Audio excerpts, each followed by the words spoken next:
فأنا ناصح لإخواني بالصدع بالحق تبيض وجوههم. السكوت في مسألة الحزبية يضرها، فاصدع بما تؤمر وأعرض عن المشركين. سلامي على دماج ورجالها والشيخ يحيى ودار العلم يا سعد بانيها. بسم الله الرحمن الرحيم. السلام عليكم ورحمة الله وبركاته. الحمد لله رب العالمين، وصلى الله وسلم على النبي الكريم وعلى آله وأصحابه ومن اتبع الهدى إلى يوم الدين وسلم تسليما كثيرا. أما بعد. Barakallahu fikum ikhwan. Insyaallah ta'ala biidnillahi ta'ala kita akan melanjutkan pelajaran kita dari kitab Sulamul Mubtadi'in ala Muqaddimati ala Ajurumiyati yang ditulis oleh Syekh Abu Abdurrahman Hasan ibnu Adam ibnu Ibrahim Al-Wajidi hafizahullahu ta'ala.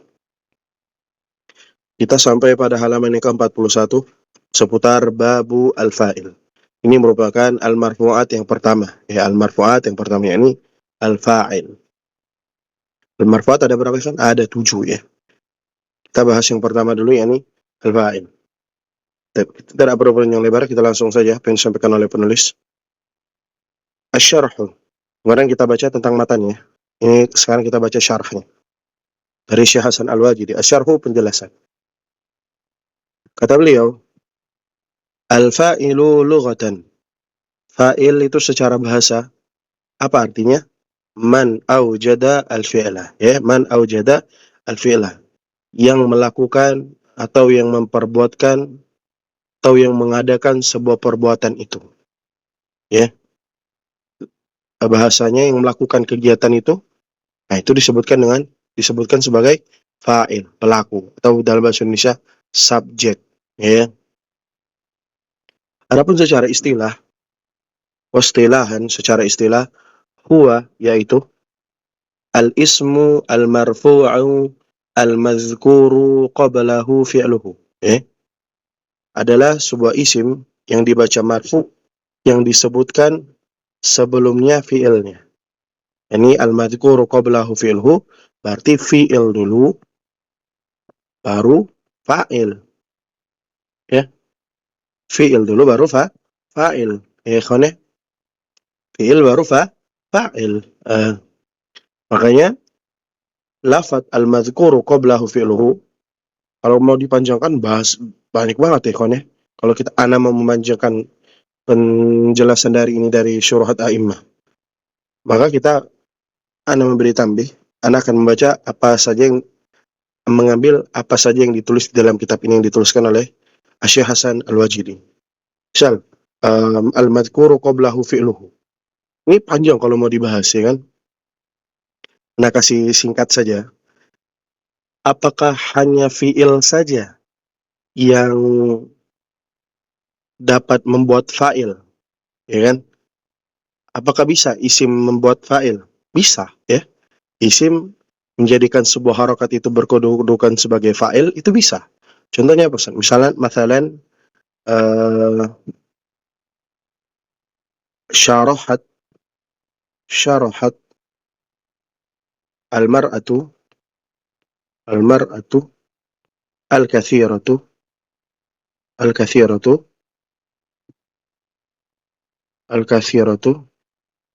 amwaluha ad-darsa. Syarahat al-mar'atu al-kathiratu bukan di wawunya ya, amwaluha ad-darsa, ya.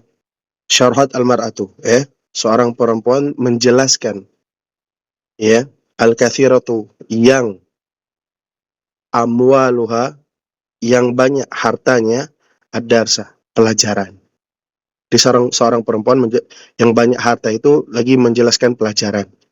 Contoh, syarahat ini apa? Ini adalah fi'il, ya. Fi'il madi. Kenapa fi'il madi ma'lum? Ya, fi'il madi ma'lum. Kenapa? Karena dia tidak mengikuti kaidah dhamma awaluhu wa qusira ma qabla akhirih. Itu nanti ada dijelaskan oleh Syekh Hasan. Al-mar'atu dia sebagai apa? Karena ada fi'il dan ini dia ada taknis sakinah, ini fa'ilnya perempuan. Al-mar'atu itu adalah perempuan. Al-kathiratu dia sebagai apa? Naat dari al-mar'atu.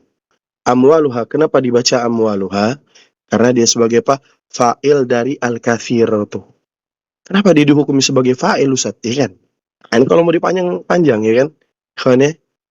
Makanya disebutkan di dalam Alfiya bin Malik. Nah, tingkatannya sudah Alfiya bin Malik ya. Wa wali istifhaman aw harfan nida aw nafian aw jasifatan aw jasifatan aw musnada. Ya. Nah, di sana jasifatan, sifatan. Nah, lafaz sifatannya itu dia sebagai na'at. Nah, ketika dia na'at, dia sifat musyabbahah, dia beramal seperti amalan fi'il gitu ya. Itu kalau mau dibahas panjang. Isim bisa menjadikan isim punya fa'il, ya kan? Asalnya kan isim itu dia punyanya apa bisa? Mubtada dan khobar, ya kan? Gak ada betulnya khobar. Ini isim dia punya fa'il, gitu kan? Padahal fi'il yang punya fa'il, gitu ya. Kalau mau dipanjangin. Al-madhkuru qablahu fi'luhu, ya.